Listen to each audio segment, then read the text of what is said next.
Hair metal dominated the 80s, but its reign came to an abrupt end with the rise of grunge in the following decade. Many of the genre's most successful bands had no choice but to break up amidst humiliating declines in popularity, while others managed to stage a massive comeback and are now making more money than ever. Make sure you watch until the end of the video to discover how a newborn baby brought an end to a legendary group. But first, we need to talk about the most controversial hair metal band of all, Motley Crue. The band confronted the harsh reality of their notoriously excessive partying when frontman Vince Neil was involved in a fatal car crash in 1984. The singer was intoxicated at the time of the accident, which resulted in the death of his passenger, Hanoi Rocks drummer Nicholas Razzle Dingley, as well as serious injury to 2 other passengers. Many believed that Neil would see serious jail time, bringing about an end to the band. However, a lenient sentence spared Motley Crue, leading to their peak of fame after the release of the iconic album Dr. Feelgood in 1989. Little did they know, their careers would soon come crashing down. As the grunge wave surged in the 90s, Motley Crue attempted to reinvent their sound into more of an alternative rock style. But this transformation ignited internal disputes between Vince Neil and the band, ultimately leading to his departure. The release of their subsequent self-titled album in 1994 was met with disappointment from fans, who rejected the band's reinvention and the introduction of new lead singer John Corabi. The ensuing tour only further added to their humiliation, downsizing from stadiums to clubs and eventually canceling due to poor ticket sales. Under pressure from their label, Motley Crue reunited with Vince Neil in 1997. Desperate to keep up with the times, their comeback album Generation Swine attempted to mimic the sound of Nine Inch Nails, but fell flat. Critics deemed the electronic ambient sounds and glitchy guitar effects a downright embarrassment, a sentiment echoed by Vince Neil and guitarist Mick Mars in later years. In 2014, Motley Crue announced they'd be ending their long and storied career after one last farewell tour. To prove they were serious, the band members even signed a legal agreement that would prevent them from touring under the Motley Crue name beyond their final shows. However, this proved to be nothing more than an act, as following the 2019 release of the Netflix film adaptation of Motley Crue's biography, The Dirt, the band announced they would be getting back together for a worldwide stadium tour. These days, the Motley Crue renaissance is in full swing, with the band's 2022 tour generating a staggering $173.4 million for them, as well as tour mates Def Leppard and Poison. We'll get into the story of Def Leppard's tragic 80s in a minute, but next, let's dive into Poison's infamously disastrous televised performance, which saw the band self-destruct in front of a nationwide audience. Catapulting to fame in the mid-1980s, Poison's decade was marked by 3 consecutive multi-platinum albums. However, behind the scenes, tensions between frontman Bret Michaels and guitarist CeCe DeVille were steadily escalating. These conflicts, amplified by a grueling touring schedule and DeVille's increasing drug use, eventually erupted into a physical altercation at a New Orleans sports bar, foreshadowing the disastrous events that would unfold at the 1991 MTV Video Music Awards. Before the chaos erupted, it was evident that DeVille was highly intoxicated, with his words slurring as he struggled to introduce the next segment of the show. His condition only worsened as Poison took the stage for a live performance that would be remembered as a train wreck for the ages. Not only did DeVille play sloppily and out of tune, but he also confused his bandmates by playing the wrong song. The backstage fight between Michaels and DeVille that ensued ultimately led to the guitarist being fired from the band. However, they eventually reunited in 1996, and the classic Poison lineup has since continued to tour together. Unfortunately, their tendency to resolve disputes with physical confrontation didn't disappear entirely. In 2006, Michaels and bassist Bobby Dahl almost came to blows on stage in Atlanta, with the singer suggesting that fans may have just seen the last Poison show ever. This is in stark contrast to the unity of Def Def Leppard, who dutifully stuck by one of their bandmates in the wake of an unimaginable tragedy. After a promising start to the 1980s with their hit album Pyromania, fate dealt Def Leppard a cruel hand when drummer Rick Allen was involved in a life-altering car accident. His grisly injuries from the 1984 wreck resulted in the loss of his left arm, with many fans speculating that the drummer's career was over. Undeterred by the challenges, however, the band rallied around their drummer, demonstrating unwavering support as he defied the odds and mastered the art of drumming with only one arm. During the production of their subsequent album, Allen proposed the striking title Hysteria, acknowledging the global media attention surrounding his fateful car crash. When Hysteria hit shelves in August of 1987, it quickly became Def Leppard's most successful album. Despite this triumph, tragedy struck once again at the start of 1991. Following a deadly mix of prescription drugs and alcohol, guitarist Steve Clark was found dead in his London home. The remaining band members resolved to forge ahead as a four-piece, embarking on an unstoppable touring frenzy. In fact, Def Leppard even achieved a Guinness World Record in 1995 for performing 3 concerts on 3 continents in a single day. The band continues to astound fans with hit releases, with their most recent albums reaching the top 10 in multiple countries. This long-standing success has cemented Def Leppard's position as one of the world's best-selling bands, much like Bon Jovi, who took the world by storm in 1986 with their third album, Slippery When Wet. The legendary tracklist features iconic songs such as Livin' on a Prayer and You Give Love a Bad Name, both of which reached #1 on the Billboard charts. The band went on an extended hiatus in the mid-90s, but came back in a big way at the start of the millennium with their hit single, It's My Life. Their ensuing studio album, Crush, was one of the best-selling records of the year 2000, introducing a new generation of fans to the rock and roll sounds Bon Jovi was known for. But that all changed in 2006, with the unexpected success of their country duet, Who Says You Can't Go Home, which earned Bon Jovi the distinction of being the first rock band in history to have a #1 single on Billboard's country chart. The band would capitalize on the song's success by going full-on country for their 10th studio album, Lost Highway. Despite some Bon Jovi fans rejecting the genre switch, the album still became a massive hit and was, in fact, the group's first ever album to debut at #1. But we also have Bon Jovi to thank for discovering the next band we'll discuss on this list, Skid Row. You see, John Bon Jovi entered a pact with his childhood friend, guitarist Dave Snake Sabo, vowing to support each other if one of them found success in the music industry. John kept his word by not only helping Snake's band Skid Row secure a record deal, but also connecting him with a promising young singer, Sebastian Bach. The vocalist was discovered by John's parents while performing in a wedding band, and his addition to Skid Row proved to be a game changer. The band's debut album in 1989 achieved an incredible 5x platinum certification, and their success continued with the release of their second album, Slave to the Grind, which debuted at #1 on the Billboard 200,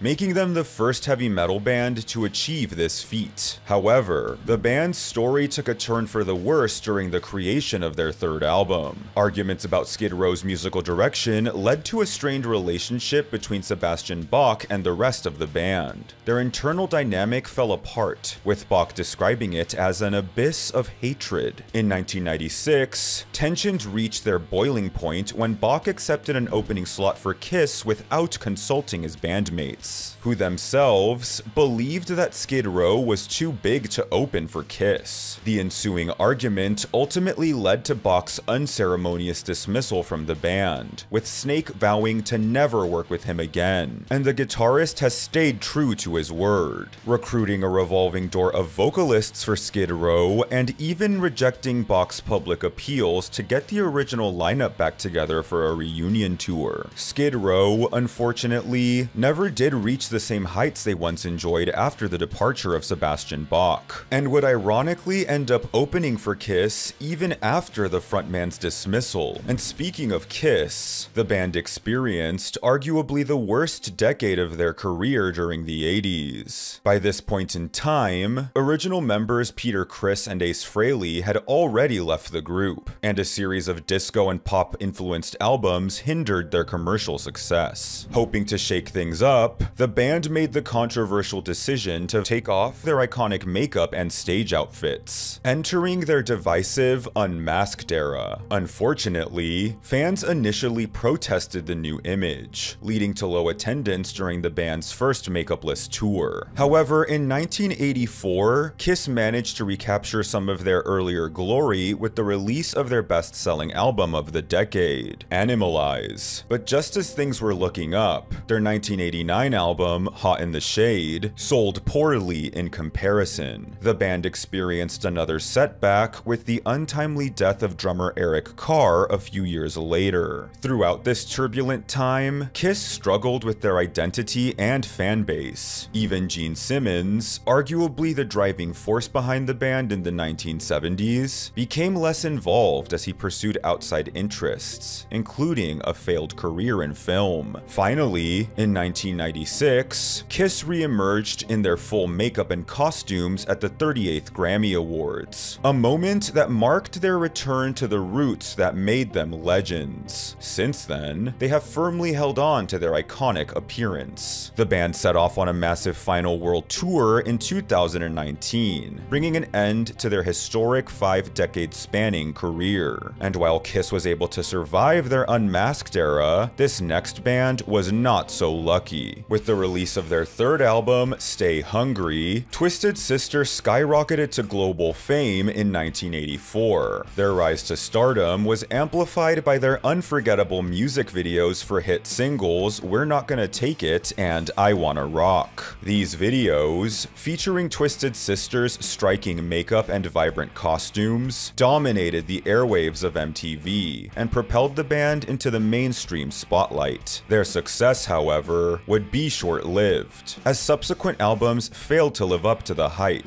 particularly after they shed their iconic makeup for 1987's Love Is for Suckers. The decline in commercial success led to frontman Dee Snider's departure from the band, resulting in the cancellation of their record deal and a bitter end for Twisted Sister. Over a decade later, in the wake of September 11th, Twisted Sister reunited to headline a benefit concert for the families of fallen New York firefighters and police. The ensuing demand for their performances propelled them to headline various festivals worldwide, playing to the largest crowds they had ever seen. Tragically, in 2015, drummer A.J. Pero passed away from a heart attack, leading the grieving band to embark on a farewell tour and ultimately disbanding after its conclusion in 2016. These days, frontman Dee Snider continues to be celebrated for his fearless defense of heavy metal in 1985 against the censorship efforts of the Parents Music Resource Center, or PMRC for short. Along with other bands, Twisted Sister was targeted on the PMRC's infamous list of objectionable songs, also known as the Filthy 15, which also included 80s shock rockers Wasp. The band gained a notorious reputation early in their careers thanks to their raunchy live performances, which featured frontman Blackie Lawless tying scantily clad models to a torture rack or even hurling chunks of raw meat into the audience. This controversial image only escalated with the release of their debut single, Animal F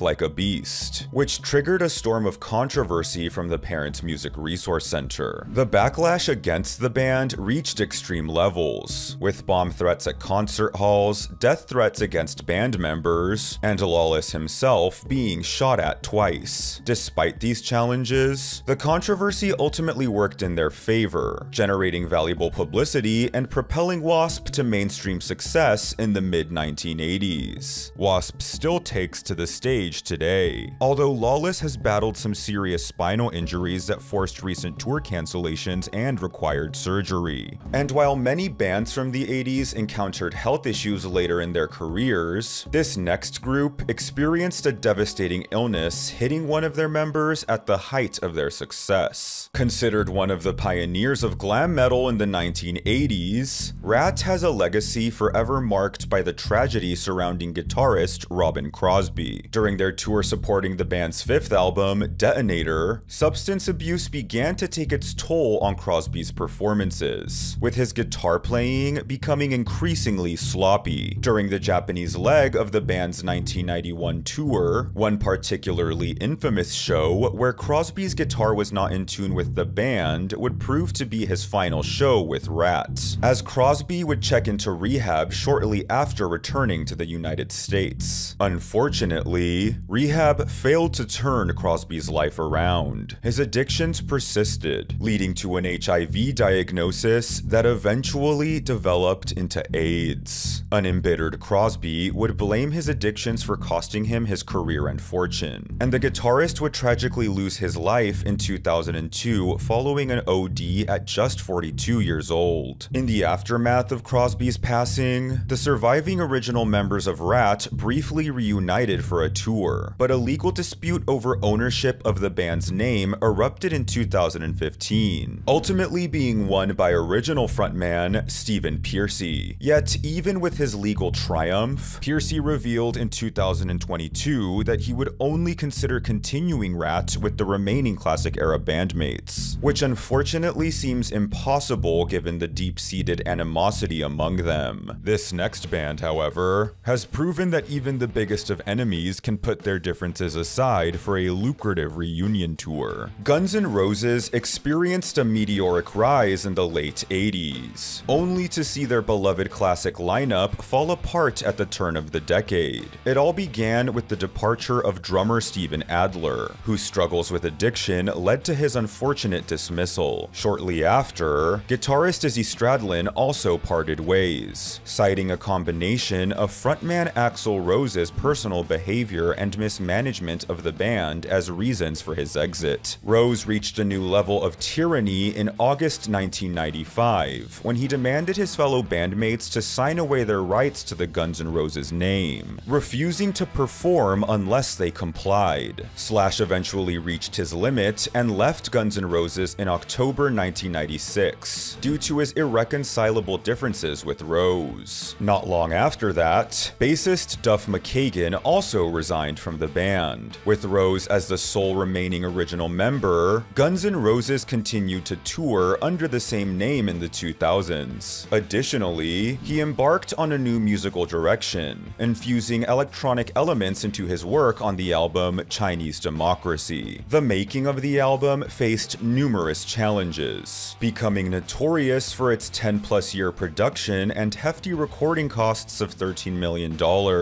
In 2012, Rose dismissed any hopes of a classic GNR lineup reunion, famously declaring, "Not in this lifetime." Yet 4 years later, Slash and McKagan surprised fans by rejoining the band, embarking on the aptly named Not in This Lifetime tour. During their first reunited festival performance, the band dedicated their show to the memory of Prince, who back in the 80s helped launch the career of LA glam metal band Warrant. After being impressed by their sound, Prince gave the group $5,000 to record a demo tape for his label, Paisley Park Records. Unfortunately, Prince would drop the band after seeing footage of Warrant performing live. Prince was particularly disappointed by frontman Janie Lane's lack of stage presence, stating, "This white kid can sing, but motherfucker can't dance." Nevertheless, Prince graciously allowed Warrant to use the demo he funded to shop for labels. In 1988, the band signed with Columbia Records, catapulting them into the national spotlight the following year with their double platinum debut album, Dirty, Rotten, Filthy, Stinking Rich. However, it was Warrant's second album, Cherry Pie, that truly established them as a household name. The colossal success of the album's title track would come with mixed feelings for the band. While it brought them fame, acclaim, they didn't consider it their best work, and felt its success overshadowed their other songs. Subsequent albums from Warrant would sadly fail to achieve notable commercial success, and in 2004, frontman Jani Lane parted ways with the band following a stint in rehab. Lane's former bandmates were later forced to take legal action against him when they discovered Lane was promoting his solo band as Jani Lane's Warrant, even using the Warrant logo on his touring posters without authorization. Although the singer did reunite with Warrant for their 20-year anniversary shows, conflicts over songwriting led to his dismissal only a few months later. Unfortunately, any hopes for another reunion with Lane were shattered in August of 2011, when the singer's life was tragically cut short due to acute alcohol poisoning. Meanwhile, Van Halen has also faced their share of struggles and disagreements with lead singers, resulting in explosive feuds that became the stuff of rock music legend. But before we delve into that, let's first discuss the band Dokken, and how one of its members attempted to intentionally sabotage the group from within. With hits such as Alone Again, In My Dreams, and Burning Like a Flame, Dokken took the 80s by storm, selling more than 10 million albums worldwide. That is, until a violent fistfight in the back of a limo between frontman Don Dokken and guitarist George Lynch would ultimately lead to the group's dramatic breakup in 1989. Don and Lynch embarked on separate solo careers, but when Don was gearing up to release his album Dysfunctional, record executives pressured him to reunite with Lynch so that the album could be marketed as a Dokken album, rather than another solo effort. Despite the tension that caused the band split in the first place, the duo agreed to put their differences aside for the time being. But the peace would not last, as Lynch had grown tired of playing songs exclusively written by Don. Fueled by his dissatisfaction, the guitarist demanded complete control over Dokken's next album, threatening to leave the band otherwise. Reluctantly, Don gave in, unaware of the consequences that awaited. The resulting album, titled Shadow Life, horrified Don upon completion. In his own words, it was the Dokken version of Rage Against the Machine, a far cry from the familiar 80s sound that defined their name. Don confronted Lynch, fearing that Shadow Life would ruin their careers. To his disbelief, Lynch admitted this had been his plan all along,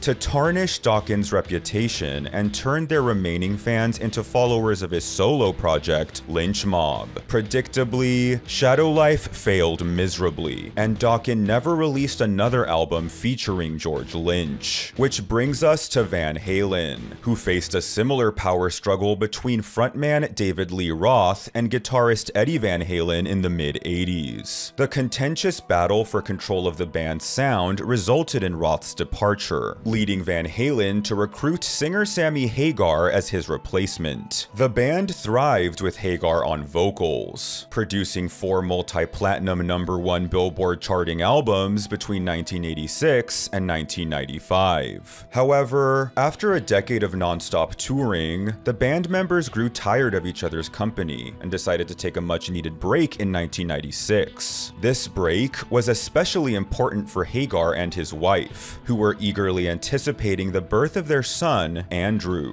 Unfortunately, their plans were disrupted when the Van Halen brothers decided to head straight into the studio to work on music for the film Twister. The breaking point arrived when Hagar was in Hawaii with his wife, ready to embrace a natural delivery for their child, only to face Eddie's insistence on returning to California to record a song. After Hagar and his wife flew into Los Angeles, they were told she was too far along in her pregnancy to fly back to Hawaii as intended, completely ruining their birthing plan. This led to a heated argument, and according to Hagar, his firing. Eddie, on the other hand, maintains that Hagar quit. Van Halen sought to carry on, recruiting Gary Cherone as their new lead singer. But the band's future was paved with both reunion and separation from Hagar and Roth in the years that followed. At the start of 2020, Van Halen was in the process of planning a kitchen sink tour, featuring all of their previous vocalists. Sadly, fate had a different plan, and later that year, Eddie Van Halen tragically passed away from cancer. With his death, Van Halen disbanded for good.